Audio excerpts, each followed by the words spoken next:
Hey everyone, Clay here. Just before we start, I want to let you know at the end of this episode, we mentioned that the next episode will be number 190, which is Frailty. But we called a bit of an audible after we recorded this, and the next episode will be number 165, Scream 2. And I know what you're saying. You're saying, Clay, the new one's coming out. This is just a hollow cash grab to capitalize on all of the attention that the Scream franchise is getting, maybe draw some new eyeballs to your podcast because you listen to podcasts with your eyeballs. And you know what? You'd be absolutely right. So thanks for bearing with us. After Scream 2, we'll be back on track with Frailty. But until then, enjoy Whatever Happened to Baby Jane. Thanks, guys.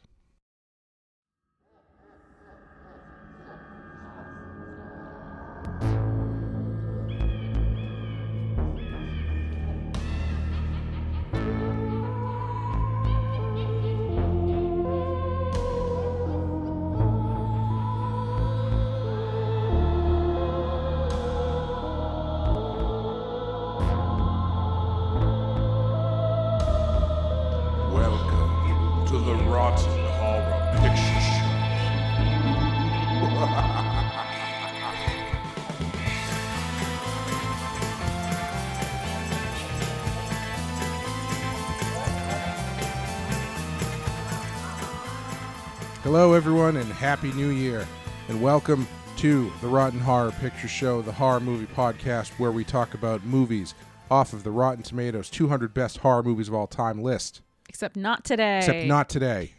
My name is Clay, and with me, as always, is Amanda. How are you doing, Amanda? I'm okay. How was your New Year? How was your Christmas? Oh, didn't really do anything. Scintillating. Yeah, I'm an exciting person. Amazing radio. Yeah. We, as Amanda alluded to, we usually do movies off the Rotten Tomatoes 200 Best Horror Movies of All Time list, but we have hit our next wild card, which was chosen by Amanda, and today we are covering Whatever Happened to Baby Jane. This is going to be an interesting one because I don't know if I would, not to jump to the last thing we talk about generally, but yes, I don't know if I would quantify this as a horror movie, but I also kind of would. Yeah, not to jump the gun too much before we get the intros done. Mm-hmm. I am excited to have that conversation and hear what other people think as well. Yeah, because there's a lot of stuff that, were this made today, I think would be more straightforward kind of horror movie stuff. Yes, the style of this movie, like the visual and tonal style of this movie, oftentimes makes it kind of just difficult to distinguish, like, how scary is this part supposed to be? Right. This was from 1962. It is not on our list, as I said, but it does have a 92% Rotten Tomato score. Mm-hmm. Very high, very highly regarded. Obviously, you had seen this one before. I can't remember if I've seen it. I feel like I either saw this one or the, spiritual follow-up Hush Hush Sweet Charlotte. Oh, okay. But either way, it's been long enough that if I had seen this, this was essentially a new. Yes. Yeah. So what made you choose this one?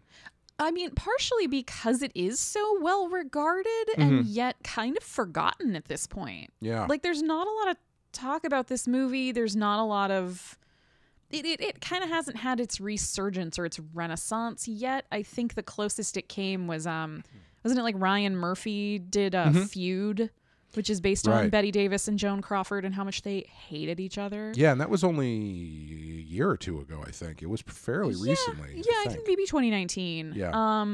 So it did have kind of a moment there, but I think I sort of expected that to sort of launch this movie back into some like best of lists or some sort of revival, and it didn't. Right. And that kind of surprised me because this movie is largely largely talked about at the time as sort of in the same realm as Psycho. Oh, interesting. Okay. And a lot of people credit it with kind of kicking off like a horror subgenre of crazy older women. Okay. So it has the most terrifying kind of woman. Yes, both old and insane. She's young and insane. She's at least got something going for her. But yeah, so it was like a relatively influential and very popular movie. It like made a ton of money when it came out.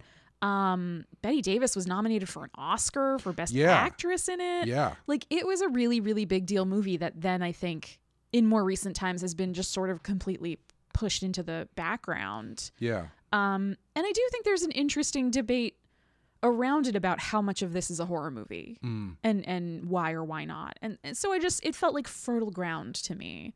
Yeah. And it is interesting because the longest lasting thing to come out of this is the legend of how much Bette Davis and Joan Crawford hated each other. Oh, yeah.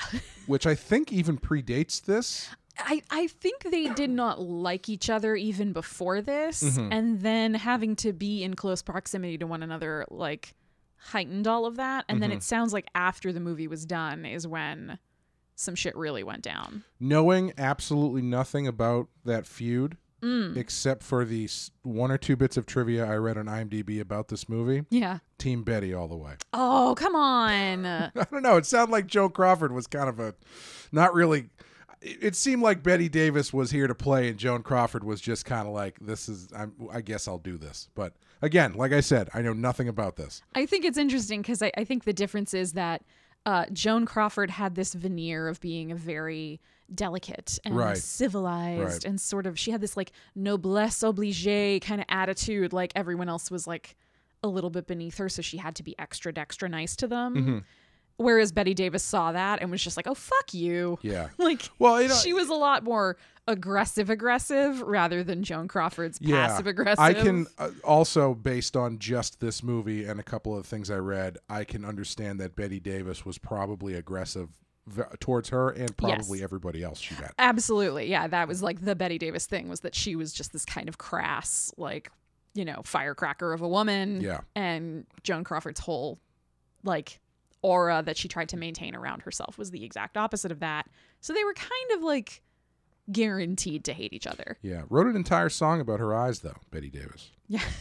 I don't know who wrote that song, but you know that song, Bette Davis Eyes? Really? No, it's a song from the 80s. Oh, okay. I would put it in here, but I think we would get copyright something. But it's a fun song. Yeah. So we're going to take a quick break and play the trailer, and then we will talk about whatever did happen to Baby Jane. Ladies and gentlemen, Baby Jane Hudson. I've written a letter to Daddy. His address is heaven above. I wonder if you can guess who I am. I'm Baby Jane Hudson.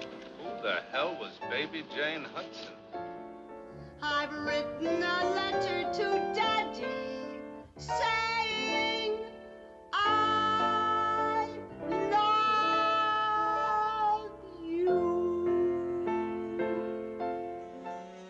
My sister doesn't ever go out. She's not fit to receive visitors. Jane, I want to talk to you. I'm afraid I have bad news. We'll probably have to sell the house. You aren't ever gonna sell this house. And you aren't ever gonna leave it. She's sick and she's not getting any better. You mean Jane? I think she seems much better lately.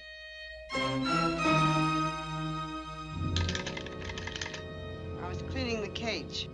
The bird got out.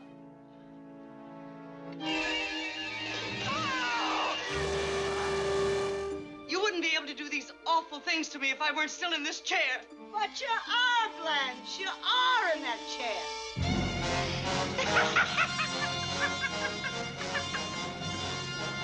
Jane, please. Don't do this to me. Jane! Jane, please!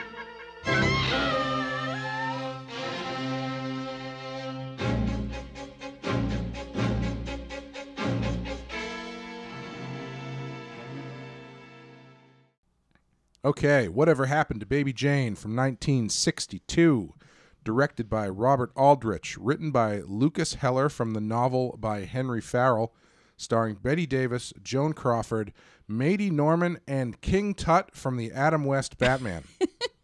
in Perfect. probably my favorite character in this movie. Yeah, that's fair. Amanda, what happens in whatever happens in Whatever Happened to Baby Jane? Jane Hudson is an aging child star left to care for her wheelchair-bound sister Blanche, also a former actress. Stuck living together in a mansion in Old Hollywood, Blanche plots to get even with Jane for the car crash that left her crippled years earlier.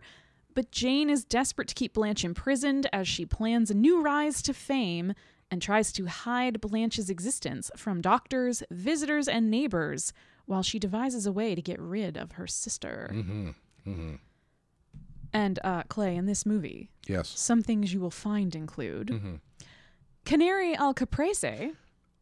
Also, a real like smorgasbord of found meats, I guess we could call it. Yes, there's also definitely like rodent al-caprese Yes, in there as yes. well. She's going out there for different proteins. Might Yes. have to mix it up as far as the presentation goes, though. Yeah, everything on a bed of tomatoes. Yes. Yeah. A totally non-threatening life-size child doll. Yeah. What other kind is there other I than mean- non-threatening and non-creepy? There's that thing Just actually. a little girl, a little blonde girl with ring curls and freckles. Did you have growing up, or do you remember the My Twin doll? No. It was around the same time as the American Girl doll. Okay. boom. Yep. And my mother got one for my sister. Uh-huh. And basically what you do is you send them a picture of your child, and then they send you a doll that looks exactly like that picture. And my sister was horrified by it and continues to be so. And it became sort of a, I guess you'd call it a prank and not an emotional scarring, where not abuse, not at all. no, not at all. Where my mother will hide it places, or had it frequently would hide it places. Oh my God. For instance, one Valentine's Day, she had positioned it in my sister's bed. Oh my God. With the heart full of candies that my mom had bought her, and smeared chocolate on its mouth to make it look like it was eating the Oh my candy. God. So this was like satanic elf on the shelf. Yes, basically. Yeah. Oh my God. When my sister went to college, my mother tucked it at the bottom of her suitcase. No. No. And I believe when my sister bought her house, my mother left it like the only thing. So this is still happening. Still happening. I believe it was the only thing placed in the garage when they moved in. Oh, so my sister came man. down into the garage and was met by Oh my the God. ghastly frozen face of my twin doll. Wow. That's extra horror. But like I feel like most girls, if you talk to most women, they remember having a doll when they were a kid that was scary. Like I definitely had, like my grandmother gave me a doll that was like promptly put into the bottom of a drawer and covered with many, many other things because it scared the shit out of me. Yeah. And so, but like having one that actually looks like you two, no, that's another level. Yeah. They never made action figures that look like me. See, that's actually a much cooler idea. I'm surprised no one's I feel done like that. a bunch of like little boys would like love that. Especially now in the modern, everybody our age buys that crap still. Yeah. I include myself in that conversation. But you can get you can get yourself as a Simpson Yeah. or as a character from Family Guy. How come they don't have custom? Wouldn't you always want a Batman figurine where you take the cowl off and it's your face underneath? It would be. I think the reason they don't do it is because for the people who bought it, it would be too real to see how much they don't measure up to what an actual superhero looks like. Yeah. I will say, Bad for the self-esteem, that one. yeah, my friend Doug Cowan, he's a fantastic painter, does a lot of Star Wars stuff. Years ago, we were at a convention, and our mutual friend Jim Galdos came over and got a sketch card. Doug was doing commissions. Yep. He was doing the sketch card commissions. And Jim's request was to be drawn as a stormtrooper with the helmet on. So it's just a stormtrooper, normal stormtrooper drawing, and underneath Doug wrote Jim as a stormtrooper. There it is. Yes. Perfect. One of my piece art. favorite commissions. Anyway. Yes. Anyway, some other things you'll find include the name Blanche. You don't hear the name Blanche anymore. Has there been a Blanche since the Golden Girls? I'm sure it's going to come back because everybody names their kids like like I feel like the trend now is like old timey names. Yeah, I feel like we're right around Golden Girls era now that they're all gone. R.I.P. Yeah. Aw, poor Betty. I think those names are coming back. You're going to see more Dorothys. Yeah. And Blanches. Oh yeah, absolutely. And the other one.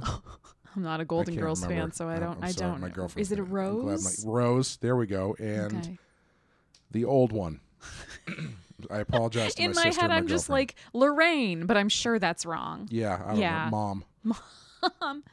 And just to round it out, highly questionable parenting. Some great parenting too. I mean, but I mean, Daddy. Yes. Daddy is not a good daddy. No, there's the parenting in this movie is stage dad. Yes. And then also bitter stage mom Silent, who's like staring mom. Yeah, the dad who's fostering this career for his young daughter, and then the like mother kind of pimping her out. True. And then the mother who is taking the other daughter and teaching her about spite and bitterness. Yes, sour-faced disapproval at all times. Yes. Yeah. Yeah. So this movie is really interesting.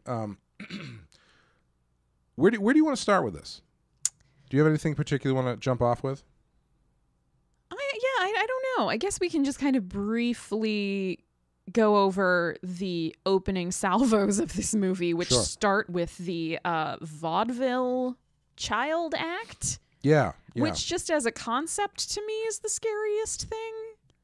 Yeah, it felt. I jokingly texted you and I was like, "Is this just Stage Mom's 1917?" Oh yeah. It's a really interesting portrait of a time before movies. Mm-hmm. And I think that the amount of time that this movie covers is one of the more interesting aspects of it. Yeah. Because it starts in 1917 with Jane in a vaudeville act. Yes. And then moves into 1935. Yep. When talkies. Yes. Are all the rage.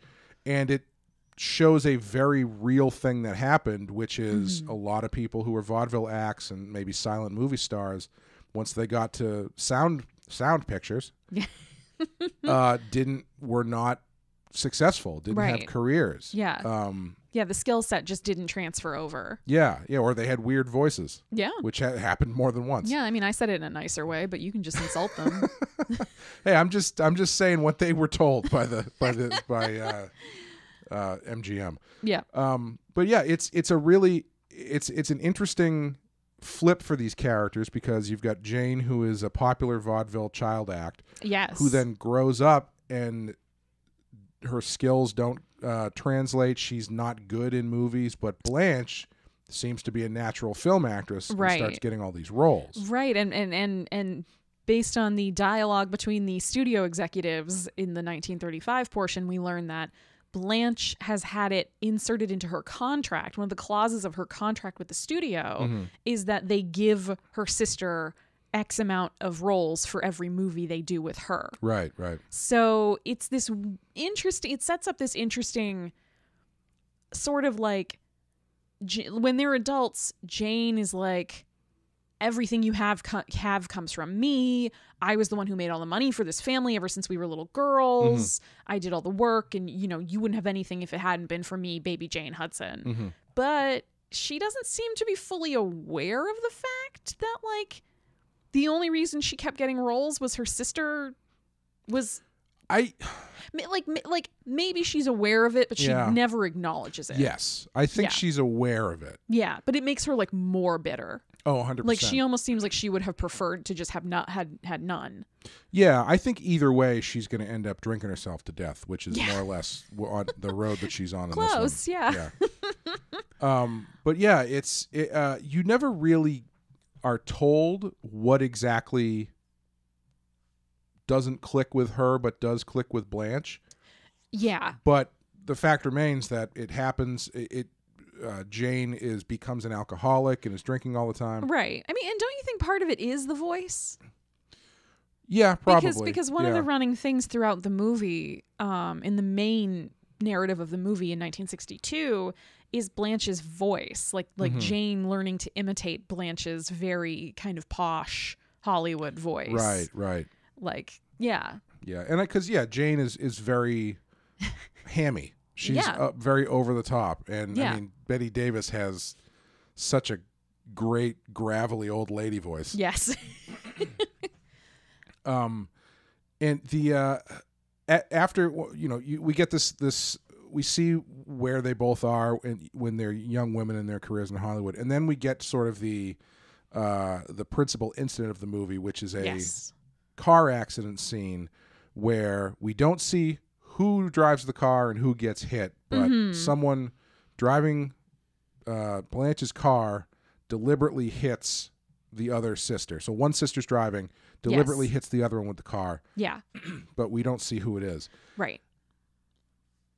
Eventually, it is revealed to be that it's played up as though it was Jane driving the car. Right, and that she hit Blanche, who from the vast majority of the movie is in a wheelchair. Yes. She in 1962, which is where the bulk of the movie takes place, or yesterday, as it says. Which I love as like a card. Yeah, like I had to explain it to my girlfriend. I had to explain it to my husband. She wasn't totally sure what was going on. She's like, wait, is it 1935? It's the day before? When they went into the house and you first see the adult Jane and Blanche, Greg was like, wait, are these the same? Was she the one in the movie? It's like, yes, yesterday, meaning if you were an audience watching this when it came out, it's supposed to feel like that yesterday, not 1935 yesterday. I always appreciate it when they do that kind of thing where they the setting is meant to be modern, but like just slightly off modern. So in this case, yesterday, or the one I liked was in the first X-Men movie. Everything looks like it takes place now, but they say the not too distant future. So it could be tomorrow. It could be 10 years from now. Right. So for the bulk of the movie, the main conflict is you've got Jane, who is this washed up alcoholic, who is now the caretaker for Blanche, who has been for like 20 years. Yes, ever since the accident. Yeah. And you eventually find out that it wasn't Jane driving the car who hit Blanche. It was Blanche trying to kill Jane, but just blew it. Right. And broke her own back. Yes. From a low speed collision with a gate. I mean, she probably drove, let's be generous and say 10, 15 yards, maybe. At 15 miles per hour. Yeah, like in however much like off the line pickup you could get on one of those on a old-timey 1935 cars. Packard or something. I'm sure it was a nicer car than that. Yeah, but, probably. But somehow that launched her out of the car and snapped her spine. Look, ladies back then were not supposed to like have vitamins or minerals, yes, so their all bones very fragile, were very fragile. Yeah. Yes. They had to be translucent, like the film they were shot on. Yeah, that's the only way movies worked. Yes. Yeah. And so this reveal, the interesting thing about this reveal is you've got this whole movie where Jane is absolutely awful. Yeah. Awful to Blanche. Yeah, she's really atrocious. Like she's unapologetically horrible.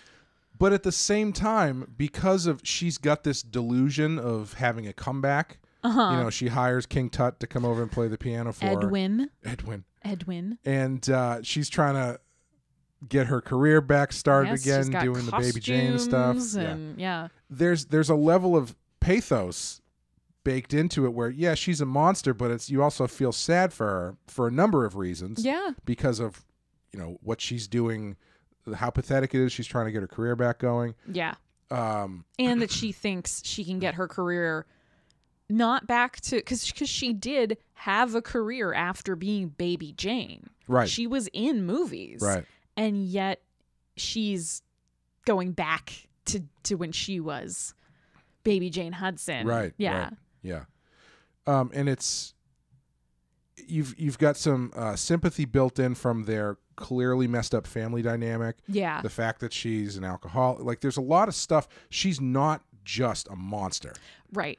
She's very monstrous. Yes. But there is a lot in her character that makes it not easy, but allows you to be okay with feeling sympathy for her. Yeah, I think that's part of why the movie I think it's funny because on the one hand, I think it's part of why the movie works so well.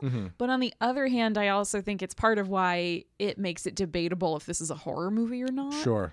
Or makes it harder to sort of pin down my feelings about it, at least. Because I think if she were just a straight up like Misery style, I'm going to take this sledgehammer and smash her legs in, it'd be a lot easier to just hate her and just be like, she is a monster. She's like the evil force in the movie. But it would also make the movie harder to watch because it's like a 2-hour long movie. Yeah. It would be a lot if she was just like wall to wall terrible the whole time with no feeling of like, maybe she'll turn around and realize she's doing something wrong. Maybe she'll have a moment of clarity. Like, I think for a lot of this movie, you kind of almost think there's a chance somebody might be able to convince her to like talk her out of it. Yeah. And it just doesn't happen. Yeah. What's so fascinating to me as far as how this is kind of structured is she is in most of the movie. Like, like Joan Crawford really isn't in much of this movie. She's got a handful of scenes, but Bette Davis is doing it all. Yeah. And so I think in order to have a character that has that much screen time that you care about in any way, she can't be a monster. Right. Because if she was just evil, right, then you're gonna get sick of watching her, and there's not really enough pushback from Joan Crawford's character for you to be like, I can't wait till she gets one over on Bette Davis. You know what I mean? Joan Crawford has no hope of getting out of there on her own power. Yeah, like her physical limitations really kind of prevent any feeling of them being on equal footing for most of the movie. And it's not a story about, it's not like Misery where the story is about the guy freeing himself from his captor. Right. The movie is about the captor. Right. Which allows you to kind of interestingly make the captor more sympathetic, but also make the fate of the captive more bleak. Yes. Yeah. So how did you feel about, like, did you know going into this movie about the reveal? I didn't, no. Okay, because it comes at the very end of the movie. You find out what really happened. So how did you react to that? I'm curious, like, how it kind of hit you. Were you surprised? Did you sort of see it coming? I wasn't surprised necessarily, because just the way that they present the accident felt fishy enough that I felt like they were going to try and pull a fast one on you. And I was like, the only thing they really could do is say, oh, it wasn't her driving the car. It was, vice versa. I think I like it because it doesn't actually solve anything. It actually, it almost makes you feel, it complicates the story more. Yes. And it makes both characters more complicated in the way that you feel about them, which I think is really interesting and nice. Yes. Because after this reveal where Blanche says that she was the one driving the car,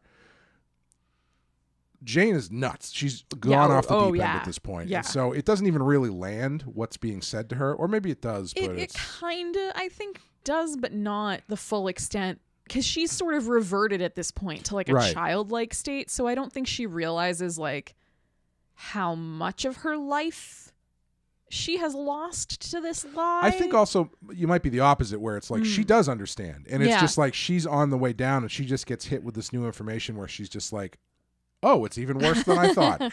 I mean, it does spawn one of my favorite lines in, I think, movie history, which is, you mean all this time we could have been friends? Yes.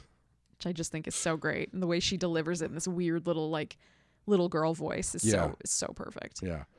But it makes these characters even more complicated, because once that reveal is revealed, it, you know, I found myself thinking about what Blanche's role and thinking about Jane's role, and I was thinking, this doesn't absolve Jane of anything. Like this new information doesn't make me go, oh, well, then it was okay, all the shit she did. Yeah. She's still objectively awful. Yes, to her still sister. Tortured her sister. Yeah, and potentially killed her. It's kind of left ambiguous at the end of the movie. Yeah. but it does add more sympathy and pathos into it, where it's like she is this really complex character who is sympathetic but also still monstrous, and at the end of the movie there's no real resolution to her where she ends up, and she's ultimately finally reverts back into essentially Baby Jane, who is more taken with the people who have surrounded her to watch her practice her dance. Yeah, to watch her madness than she is about her sister who's probably dead. Yeah, and I like that about this movie a lot, that it doesn't, at the end, it doesn't present you with like, here was the real villain, and then here are the people who are absolved. Like there isn't, that doesn't fit neatly. Even the character of Edwin, like he's clearly sleazy and trying to scam a vulnerable older woman. But at the same time, he is the one who kind of, you know, he's the one person who spots Blanche tied to the bed and is like, I gotta help her. I gotta do something. You're a monster. Get away from me. Yeah. Like, so he's not all bad either, but he's definitely not like a good guy. Right. And Blanche as well. You know, once she reveals that, I immediately thought back to her role in the movie, where it's like, okay, well now I'm thinking about everything she's gone through with her having the knowledge of what she did. Yeah. And while what she didn't directly turn Jane into an awful person, because she seemed to be resentful and Jane kind of sucked to begin with. I think we can all agree. She seemed like a spoiled brat. Yeah, it definitely didn't help things. Right. Yeah. But it also kind of answers the question that, like, I do remember the first time I watched this thinking, like, this came out in like 1962. There were plenty of people in wheelchairs out living lives. Like, at least a couple dozen, yeah. Yeah, at least like, 6 or 7 or 10, I don't know. But yeah, it was sort of weird. Like, I remember thinking it was weird that it was like, why is it like, oh, well, she's a paraplegic and she's in a wheelchair, and that means she has to stay upstairs in the house. Right. And it's like, but I feel like you could, like, people lived lives. Maybe they were like, well, we have enough money. She doesn't need a job, but she could probably like go outside. And I think half of it is her vanity. Like, she doesn't want to be seen this way by anyone. But I do think the other half of it is the wanting to torture Jane in a way, and also the guilt of herself. Like, she's taken Jane's life away and she's taken her own life away. Yeah. And yeah, I think that's one of the things that I really love about it, is that you are presented with these two characters where neither one of them is a hero and neither one of them is a villain ultimately. Right. Or they're both heroes and they're both villains. Yeah. And I like that. I like that this movie doesn't try to flatten that for you. It leaves you with like the complications of all of that. Yeah, and it's actually a fun movie to watch right after watching Better Watch Out.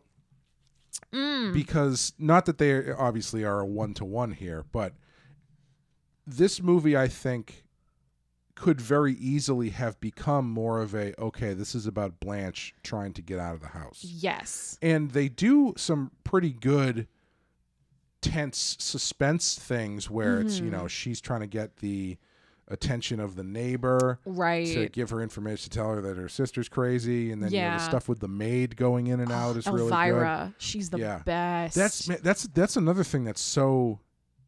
Is that nobody's naming their kids Elvira? Yeah. I said to you as we were watching this, imagine if Elvira in the movie was the real Elvira. I think very different movie. I think it would be just as good, if not better. I'm just gonna stick with different. I love Elvira, but. But like you get to the point where Jane crosses the line you can't cross, which is she kills Elvira, like straight up kills her. Yeah. And from that point on, you've got this body hiding stuff, which is fun. Yeah, there's like a slight Weekend at Bernie's feel. Like she puts her in the wheelchair and is wheeling her out to the car. And that's sort of where her descent really starts to kick in.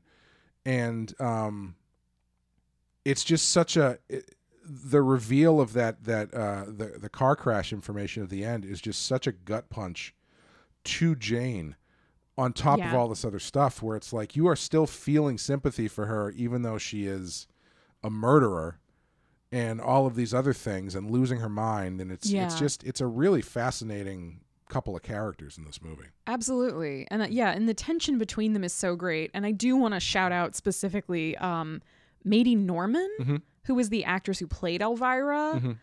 I think she adds a lot to this movie in terms of she's and she's kind of, for most of the movie, sort of like the third piece of this triangle going on between these three women, where she's kind of the buffer between the sisters, and then for a big chunk of the movie, the only one who seems like she might be able to help, right, and be able to save Blanche. And I did like a brief Wikipedia dive on her because I thought she was great in this movie, and I was like, who is this woman? I've never heard of her.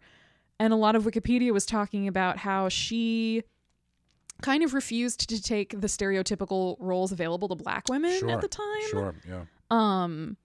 And in Wikipedia, it says that in a 1995 interview, Norman recalled that the character was originally written as a doltish, yesome character. She rewrote the dialogue, which she called old slavery time talk, in an effort to dignify the character. Yeah. I think that's awesome, and I think she did a good job because definitely. She never comes off as like a stereotype. No, she just seems like a person who works hard at her job and is kind of underestimated, and then meets a really unfortunate fate that she didn't deserve. Yeah, she never feels like she's a servant. She feels like she's a caretaker. Yes. Which is, I think, very important. Yeah, I think so too. And like she feels like a personality. Like she has her own inner life going on. She's not just like, solely concerned with doing the cooking and the cleaning for these two rich white ladies. Right. Yeah. I mean, and you've got people who are actively looking for her. Yeah. Which honestly might not have been the case for a lot of those roles. Right. Like the fact that the cops were even talking about looking for her is like, 1960 in Hollywood, like in the United States, you're probably not going to get a lot of attention if you're a woman of color who's gone missing. Right. It's like, oh, she ran off with some boyfriend. Right. Yeah. Yeah. So I had to pull that out specifically because I just think she's a very compelling character for the little amount of screen time that she has. Yeah. Yeah. And I think she's smart too. Yeah. Like, I don't know why I thought it was like the smartest think on your feet move in the world for her to be like, I left my keys at the house. Yeah. I don't have my keys on me.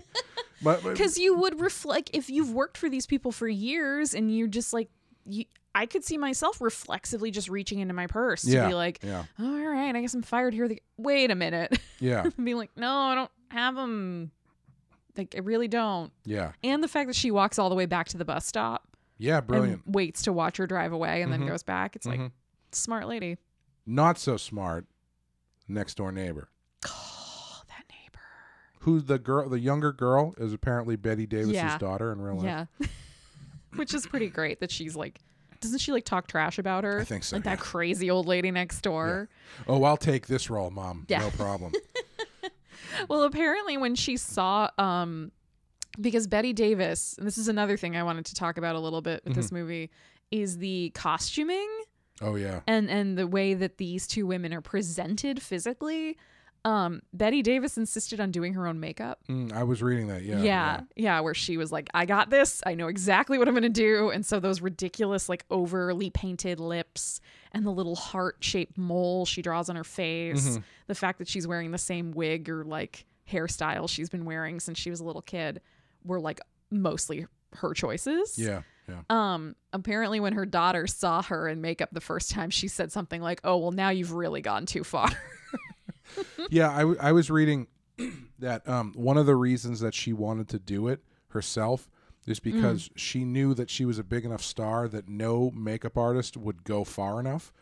Oh, interesting. And she was talking to a friend of hers who was a makeup artist, and I guess showed him or her the makeup, and the makeup artist said, yeah, if I did that to you, I would never work in this town again. Wow. So she knew that since being such a glamorous star, yeah, she no one was going to risk their job by making her look ugly. Right. Even though it's intentional in the movie, it's still not going to look great on your resume if you're a makeup artist. Right. And I guess Joan Crawford was the opposite, where she really didn't want to look crappy. She was like very still into her appearance, looking very put together and very glamorous, even when it's like, you've been tied to a bed for a week. Right. And she's like, but my hair. Man, eyebrows. Intense eyebrows on her. Yeah.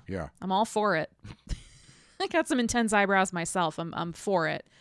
But I love the way that the sartorial choices around both of them show that they're both stuck in these like past versions of themselves. Like maybe Blanche slightly less so, but she's still a little too into her presentation, you know? She's still got a picture of herself on the wall, like a glamour shot. I at the beginning of this movie, when I saw that, I was like, that's so weird. Who sleeps with their bed just like directly hanging over their bed, a glamour shot of themselves when they were younger? That's fucking weird. And then later in the movie, it shows you like the sitting room downstairs, and Jane has just decked it out in all pictures of herself when she was baby Jane, and then when she was in movies, and it's like, oh, okay, you two are the same. Yeah. Like you're really the same. Yeah. But I was also just going to say that Blanche, for the first kind of, but before things really start falling apart for Blanche, whenever you see her, she's shot in this kind of old Hollywood way where she's always kind of like turning to camera and like getting the light on her face, and the music's very like old school romantic Hollywood movie, and she's always like, oh yes, can I help you with something? Right. And it's very like, butterflies might as well be flying around, and then Jane kind of just stomps around in like a nightgown. Even in their general portrayals, like the way that Joan Crawford plays the captive is very dramatic. Yes. Whereas Bette Davis is just constantly, it's like my aunt or something, where she's just, like you said, she's stomping around, coming in like, what are you crying about? Like and Joan Crawford is like, oh. Yeah. Hand on the head, fainting Jane, kind of stuff. Jane, don't. Please don't. Oh, Jane. Yeah, get out of the goddamn chair. And it's a really, it's a willingness to be ugly that I found very impressive on Bette Davis's part. Yes. And one of the things that really fascinated me about this movie, especially watching it now, is there seems to have been a trend. It wasn't all exactly, in the same, was it in the same deck? What are the movies that I wrote down? Close. Anyway, there is a trend in movies now where it's very nostalgia driven. Yeah. And it's very reverential for things that came before. It's, the South Park Member Berries thing, right? Yes.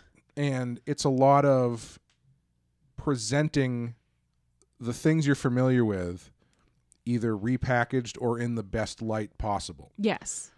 And, it's the thing that, I don't know. Do you ever watch Red Letter Media on YouTube? I'm not really a big well, YouTube person. Well, anyway, they were doing their review of Halloween Kills. Okay. And they kept playing clips of the people making the movie talking about all the people who were coming back for the movie. We got the sheriff back. Yeah. We got this guy back. We got this character who didn't have a name. He's back too. Group of 5 extras who stood over in that corner. They're all back. All the people that you want to see. Yeah. Nothing has changed. And all the it's people all the you same. Don't. And it's there. Obviously, there are people who enjoy that, and some people who find it kind of disgusting. But regardless, it seems to be what the big trend is now. Yeah. In movie making. Yes. I find this movie very fascinating because this movie, something like Sunset Boulevard. There's a movie called Targets that came out in the 60s. It was actually Peter Bogdanovich's first movie, I think, with Boris Karloff. There's a Vincent Price movie I love called Madhouse, and I'm sure there's a number of other ones. present nostalgia as something inherently evil. Yes.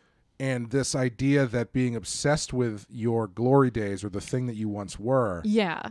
is nothing but a dark hole. Yeah. And what I find so kind of bold about this movie, and I think they do it in Targets, and they also do it in Madhouse. I can't remember if they do it in Sunset Boulevard. Is they present these characters who are well past their prime, Yep. delusional or otherwise, and they use footage of themselves in their prime as their fictional selves in their prime. So basically Yes. they'll use, in this movie, they use footage from Bette Davis movies when she was young, Yep. Joan Crawford movies when she was Yep. young, to juxtapose against what they have both become, which Yes. are these two kind of like, Has-beens. has-beens, Yeah.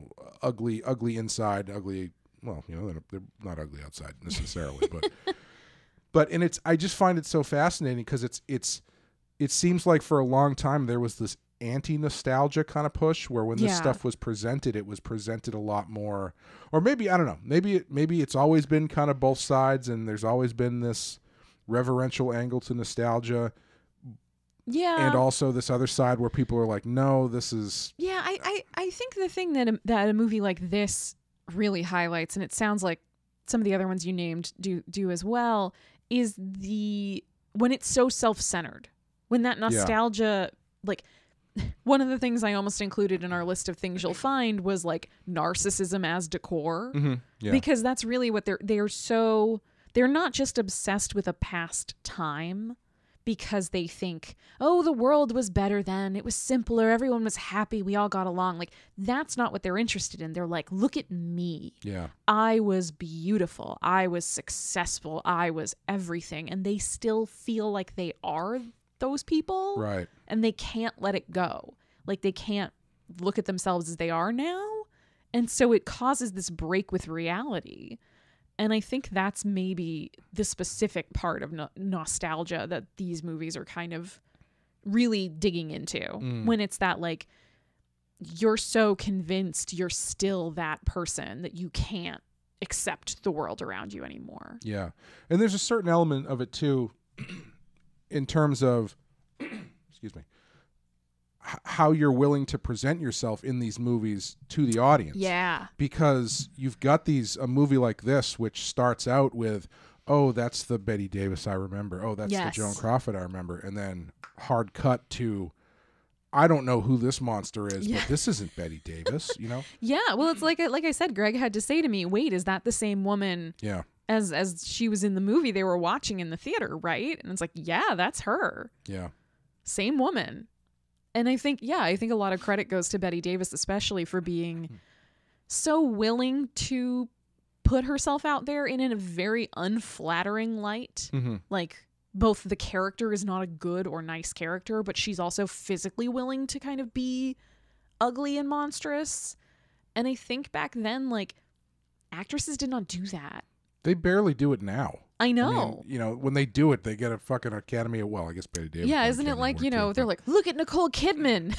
I mean, she's Charlotte, not gorgeous. She's just normal looking. Give that woman an Oscar. Yeah, not that Charlize Theron is not a great actress, but she won an Oscar for being ugly, basically. Yes, for being willing to be... To be fair, I didn't see that movie. I'm sure she's great in it, but I feel like the only thing people talked about was, oh my God, look how awful she looks. Yeah. Like, oh, but she's so beautiful. Right. It's astounding she could even possibly look so terrible. Yeah. And that's still kind of like an awards baity move. And back then it was unheard of. I mean, even women of their ages, and they were not that old at the time, but women of their ages being the leads in a movie was ooh, sheesh, hope you know what you're doing. That doesn't sound like everyone thought this movie was going to be a flop because who would want to go see these two old hags? Right. And it's like, they're not that old. Right. Yeah. But back then it was like people couldn't believe that they were getting roles still at all. Yeah. Yeah. It is such an interesting thing. The nostalgia kick that we're currently on, as they said in the new Matrix movie, what the perfect cure for anxiety is a little boost of nostalgia. Yeah. which is probably very true and indicative of why so much of that is happening recently. Hey, we're all still trapped in our formative years in our heads. Yeah. You know? Yep, just like we're all still trapped in our houses. Yeah, we're all Baby Jane. Trapped in our houses thinking we're still young and successful. Yeah. Yeah, it's I just find it really interesting when they can take a step back and kind of look at this from a more cynical, I don't even want to say cynical, but it is pretty cynical point of view. I can't wait. I'm really looking forward to doing Madhouse. Madhouse is one of my favorite Vincent Price movies. Yeah. It is not as thematically or complexly written as this movie is, but it's still pretty good. It's Vincent Price and Peter Cushing, so it's a good time. Nice. But yeah, so where else to go? I mean, we haven't really talked much about Edwin. Yeah, let's talk about Edwin. You want to touch on Edwin a little bit? Because I know you enjoyed his character very much. I loved Edwin. Yeah. I loved his performance. I loved that character. Mm-hmm. He is as scummy as anybody else in the movie. Yep. When I said earlier that there was great parenting in this, his mom telling him to get out there and find himself a job so he can support the family. Yeah. I thought when you said that, I wasn't sure who you were talking about. I was like, I mean, I guess the neighbors seems like a pretty cool mom. Yeah, but he's a really great character because he's put in this position where he could play it straight if he wanted to. Yeah, like he's got a job. This woman. I mean, it's kind of shitty, but he's being kind of shitty and taking advantage, but she's going to pay him a shitload of money to do something that isn't going to go anywhere. And he didn't really. So he sees her job ad looking for a musician because she wants to revive her act.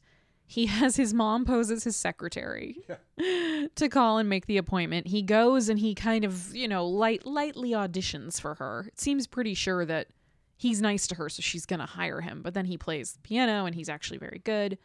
But he doesn't really swindle her. No. I think he knows he's taking advantage of a person who's not fully in possession of all her faculties, but he never lies. He lies to her a little bit, but he doesn't pressure her. He doesn't right. He kind of makes sad faces until she's like, well, I'll pay you $400 a month. And he's oh, great. All settled. Yeah. And then he shows up, he mooches off of her, but he's never physically threatening her or anything. No. So he's scummy, but he's not evil. Right. Yeah. And he's in the position where he can just take the win. Yeah. But he still fucks it up. Because he goes out and he gets drunk. Yep. And after he's supposed to go out to dinner with Jane, but then she's in the middle of having an episode or something, so she doesn't answer the door. Because she killed Elvira. Which seems to be the thing that really sends her over the edge. Oh, definitely. Yeah. And it's at the end of, the monstrous thing she does. She kills Blanche's bird. Yes. Tells her that it escaped while she was cleaning the cage, and then serves it to her for lunch on a platter. There's on a bed of tomatoes. I was not expecting her to go that hard that quickly, because when she takes the cage out and the bird escapes, quote unquote. I was like, okay, so there's going to be a lot of gaslighting here. There's going to be a lot of mental games. Right. She let her bird out. And I think Elvira even says it, you did that on purpose or something. I was not expecting the very next scene to be her delivering lunch to Blanche, and that lunch being the dead bird on a bed of tomatoes. Yes. And then later, a dead rat on the bed of tomatoes. Oh, Blanche, do you know we have rats in the basement? Yeah, she's going pretty hard pretty quick, and it makes me assume that if she's going that hard, that must be just how she does things. Well, it's interesting because there's this kind of question throughout of so we find out that Blanche is planning to sell the house. Right. And she's going to have Jane committed. Mm-hmm. Yep. Or put in a home somewhere, which back then was bad news. Also, sorry. Yes. Not to. No, please. I just realized that Mady Norman is actually in Yes. Halloween 3, Season of the Witch. Really? She has a small part as a nurse, so that's fun. Aw. Anyway, sorry, didn't mean to interrupt. No, that makes me very excited. I'm very glad to know that. Next time I watch that movie, I'm gonna keep an eye out for her. But so Blanche has this plan, and then there's definitely like kind of a secondary reveal later on that Jane knows. Right. And like there's sort of talk between Blanche and Elvira where they're like, well, you know, she seemed to be getting better, but she's been drinking an awful lot in the last month. Mm-hmm. And that's when you find out that timeline kind of lines up with when she talked to somebody on the phone about selling the house. Right. And so it seems like the first trigger is Jane finds out that Blanche is going to sell the house and have her committed. And that she starts drinking more, and that starts escalating her bad behavior, which leads to all of this stuff, which then leads to her murdering Elvira, which then leads to her really fully going off the deep end. And she reacts very childishly if you're, the bad seed. But like she acts in that's a great movie too. It is. Yeah. I assume we'll be doing that at some point. I hope so. But yeah, her reaction is very childish, but also very twisted and weird. Well, her reactions as a child seem pretty twisted and weird too. So yeah, so it's in character.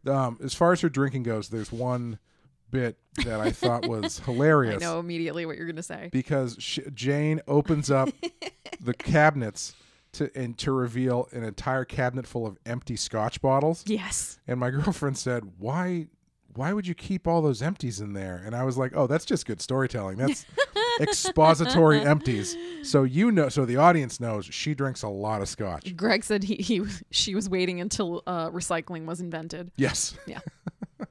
I don't know if it's good storytelling, but yeah. He gets the point across. Yes, it does. But yeah, Edwin is such a doofus because he just ends up backing his way into this.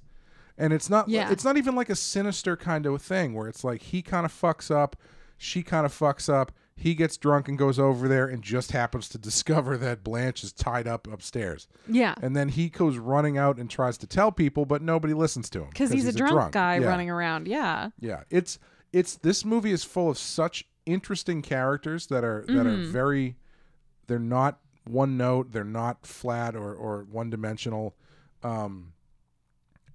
Everybody's kind of shitty except for Mady. Yeah. Is that her name? No, I'm sorry. Elvira. Mady's her real name. Say, her real name is Mady. Yeah. She was a maid kind of, so I think but yeah, she's the only one who is like a good person. Like a real person. Yeah, and she gets murdered because of it. Yes. So, yeah. So we mentioned the various animals served as food, as torture. Yes. There's the psychological torture of Blanche. And the physical abuse. Sure. Yeah, she's tied up. Well, she beats the shit out of her. That's true. Yeah. Downstairs, she kicks her until she's unconscious, and then she drags her back upstairs and like ties her up in a stress position and starves her. Yes. Yeah. Yeah, like 7. Yeah. Yeah. So those are pretty horrible things. So where do you fall on whether or not this is a horror movie?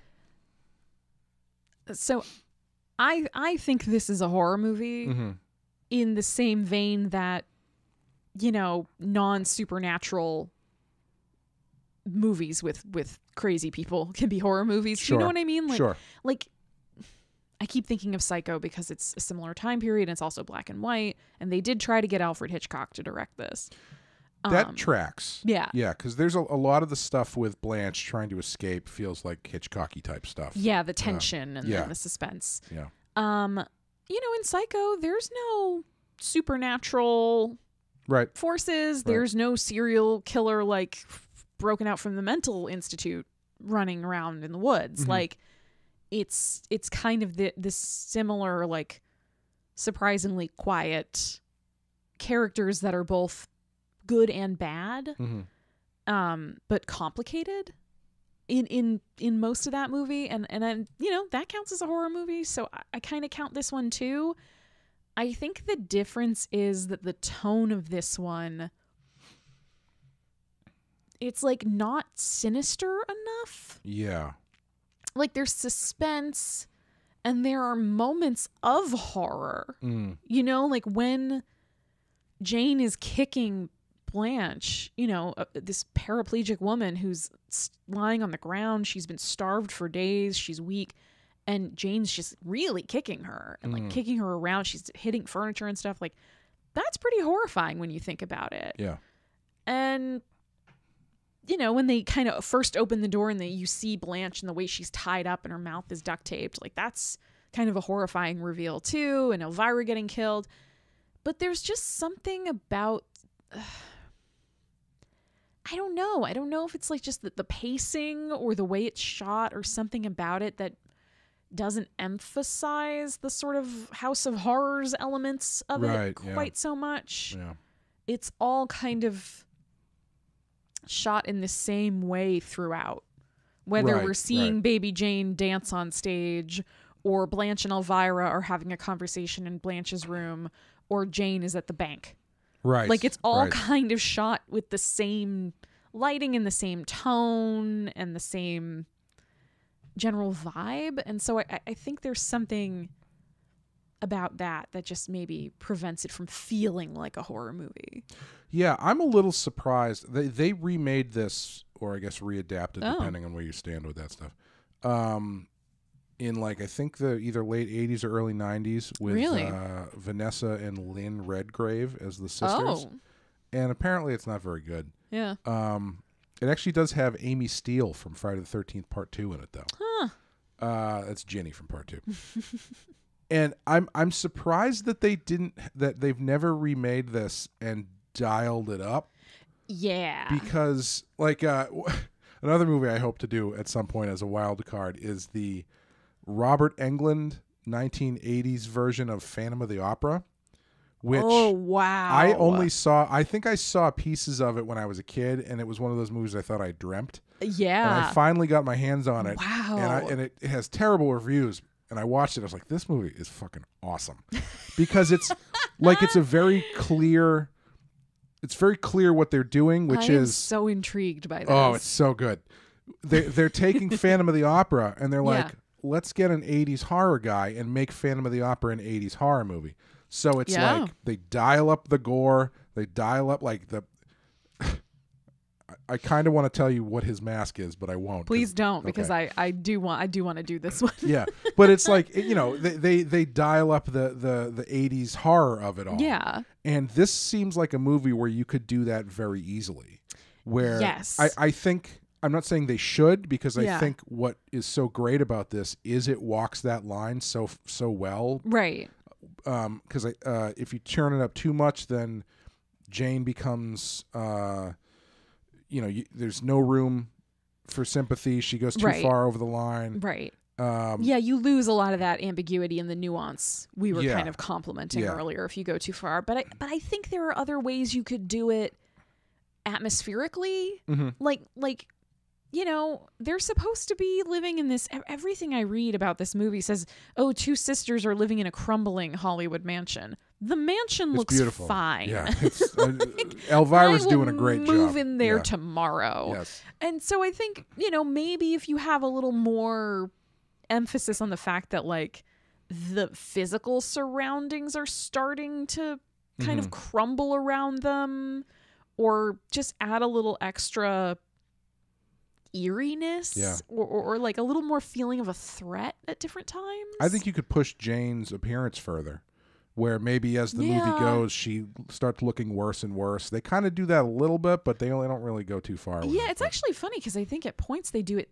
in the opposite direction, where she looks pretty rough at the beginning of the 1962 portion, and there's a period in the middle where she still looks, and I think is intentionally supposed to look slightly ridiculous. Yeah. Like makeup caked on, wearing these outfits that are clearly not like fashionable or stylish, or I don't really believe in age appropriate, but you know what I mean. They look like her costumes from when she was a little girl, but she looks way more put together.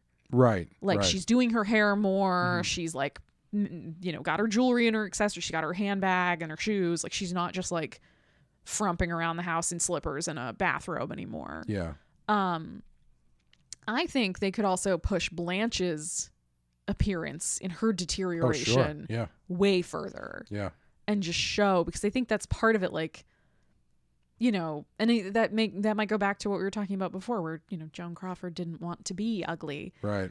But you could have emphasized like how long she's been going without food and water, and like how emaciated she's getting, and like it's got to be kind of gross in that room. Oh yeah. After a few days. Yeah. And I'm not saying you need to show all of that super explicitly. I've seen hoarders. I know how many rooms full of diapers those people have. Yeah. But I think you could, you could do that kind of stuff with it. Yeah, definitely. And have it be a little bit more, maybe Edwin, as he's snooping around, comes across a little bit more of like, ooh, okay, wait a minute. Yeah. He opens the fridge and all the food's rotted or something like that. Yeah. You know what I mean? Yeah. Did you ever watch documentary Now?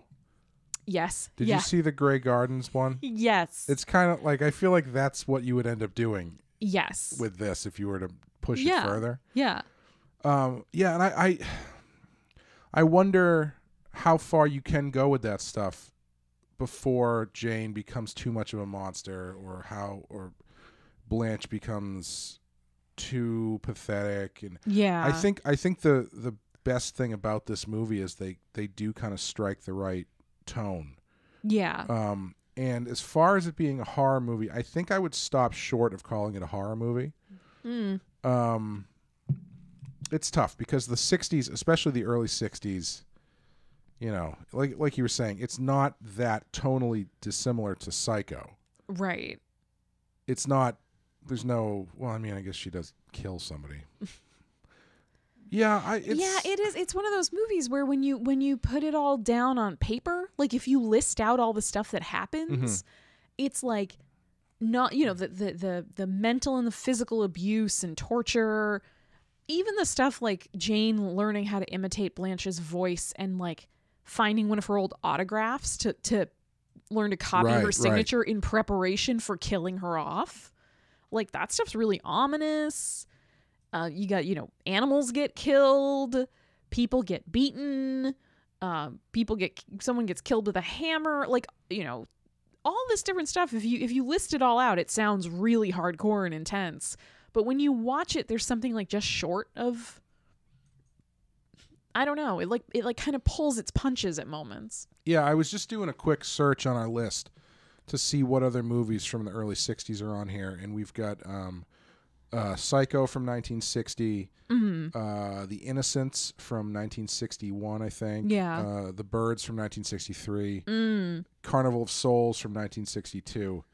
So all of those movies, I feel like they're kind of in the same ballpark tonally. Right. It's this weird period of time where you're not making monster movies anymore, really. Right, you're not doing Dracula and Frankenstein as the like big horror movies in the castle somewhere in Europe, but you haven't made it yet to like Texas Chainsaw and stuff like that. Right. Yeah. Yeah. It's more like the Master of Suspense Hitchcock kind of era. I'm so on the fence. I'm going to say I feel like I have to start. I don't know. It's tough. I guess if you're going to call Psycho a horror movie, I think you can probably get away with also calling this a horror movie. Yeah, but I'm not mad at people who don't think it is. Sure. Like if we get, if a bunch of listeners are like, fuck you, Amanda, this was a terrible wild card pick because it's not a horror movie, I'm just going to be like, okay, valid opinion. I disagree, but you get to have that opinion because I can see the argument. Yeah. I'm gonna go with yes with an asterisk. Yeah. Where it's like I think it can count. I don't think it counts as much as some other ones do. But I think it can go either way. Yeah. And I think that for me, or I'll go with my favorite Simpsons answer. Yes. Which is long answer yes with an if, short answer no with a but. I like that. That's a good one. But I think that's why I'm not mad that this isn't on the list. Like this is an extremely highly rated movie. Yeah. It's extremely critically acclaimed. All of this stuff. It's very well done. I think the acting in it's really good. I think the story is compelling, but I also am like, it's not on this list, and I kind of get why. Yeah. Would you put it on the list?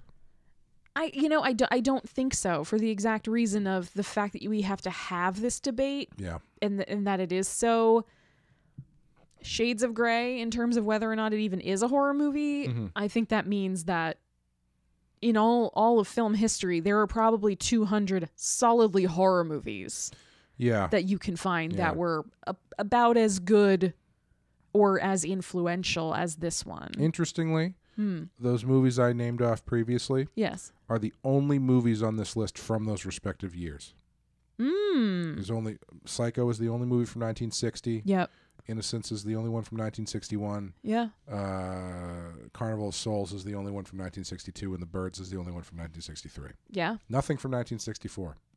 Yeah, I'm kind of not surprised. I feel like the whole genre didn't really know what the fuck it was doing at that point. Like, I don't think the horror genre as we know it now, I don't think it really existed at that moment. Yeah, I think it's in the 60s are a weird space for horror too, because you're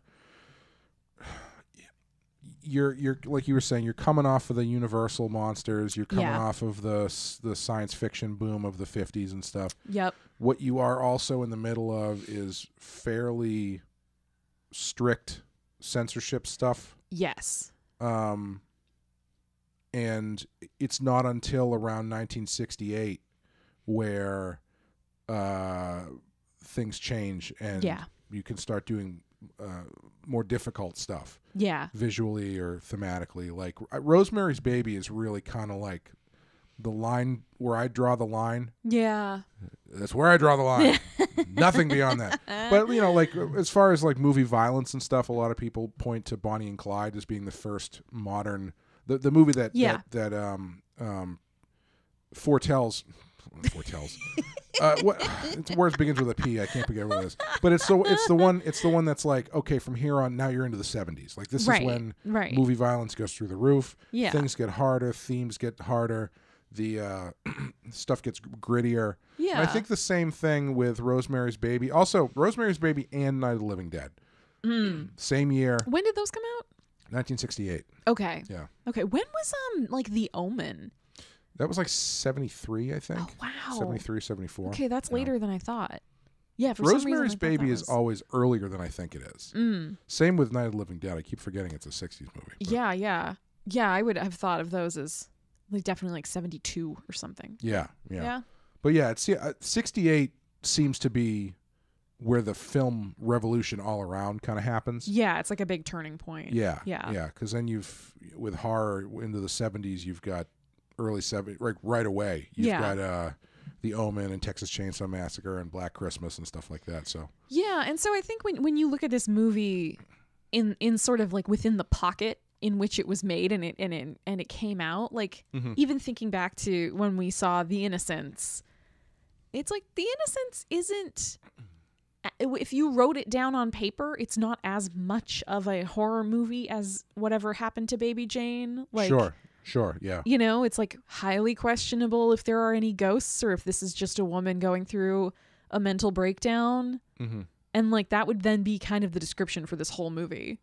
Like for The Innocents, it would be like a governess goes through a mental breakdown and it results in the death of one of the children in her care. Yeah.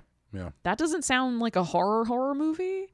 But because of the style in which it's done, I think it's... Throw ghosts into the equation. Exactly. Yeah. Even if they're maybe just hallucinations, it makes it much easier to point to it and be like, no, that's a horror movie.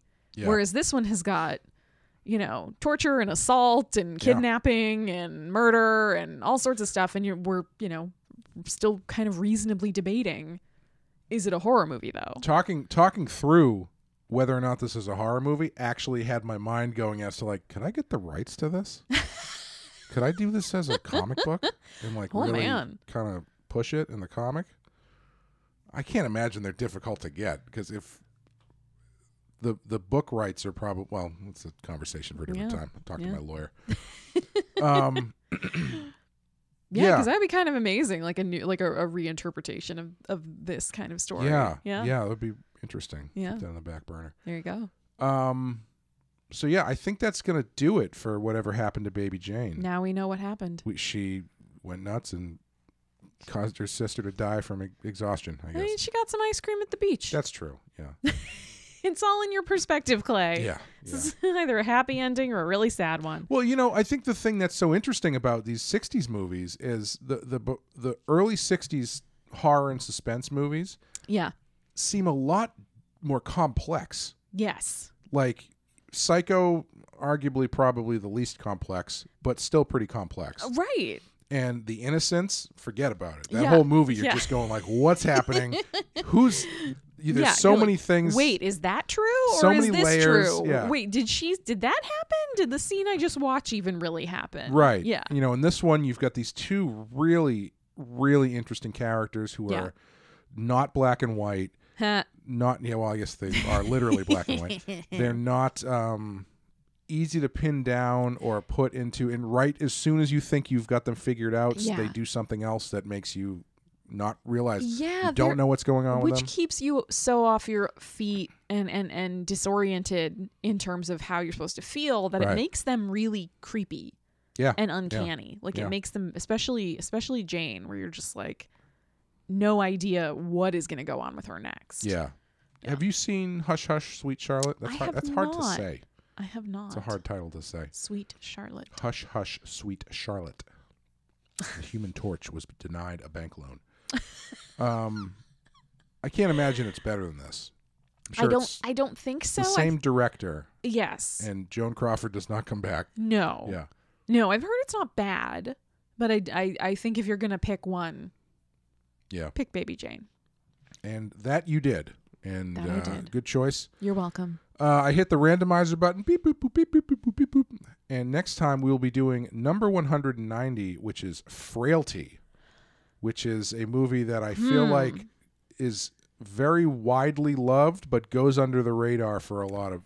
It's not a top billing one, but if you ever see Frailty, people who've seen it go, I fucking love Frailty. See, okay, I'm excited because I definitely got my mom let me get this out of the discount bin in the DVDs at Costco. That is where it would be. Yes. I think I've seen there's like 8 or 9 of them just floating around in there. Yes. And I definitely watched it, and I remember not liking it when I watched it. Mm-hmm. But I was also like 13 at the time. Okay, that's going to be interesting. Because, so I'm excited to revisit this as an adult because I feel like I might have a different feeling about it. Yeah, the Frailty was one where I saw it in the theater with a couple of my friends, and we were like, that was awesome. Was that? Did you like this? Yeah, I really like that.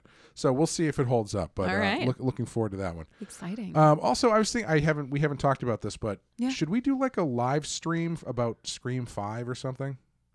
Probs. Unless we'll give it a we'll probably do that. I was going to say we could wait and see if it ends up on the list. I doubt it will, but you never know. This list is it's got a mind of its own. It does. It very much does.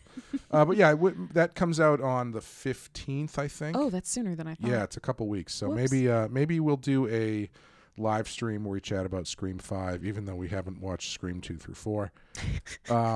I don't think we need to. Didn't stop us from doing one for Halloween Kills. That's true. But thank you guys for listening. If you want to follow us on Patreon, this year we wrapped up Friday the 13th, our Friday the 13th coverage. Thank God. And this year we will be covering Stephen King movies. Yes. But there's a bunch on our list. So these are Stephen King adaptations that are not on our list. So things like The Dark Half and Needful Things. Silver Bullet, Christine, Maximum Overdrive. January, our first one, we will be doing It Part 2. Yeah. Because we are going to bookend the year with completing the It saga. Lots of it. lots of It. January will be It Part 2, and then December will be the 1990 television 2-parter. And that'll be it. And that'll be it. Period. So if you want to follow us along on that journey. Follow along with us? Follow it. Follow...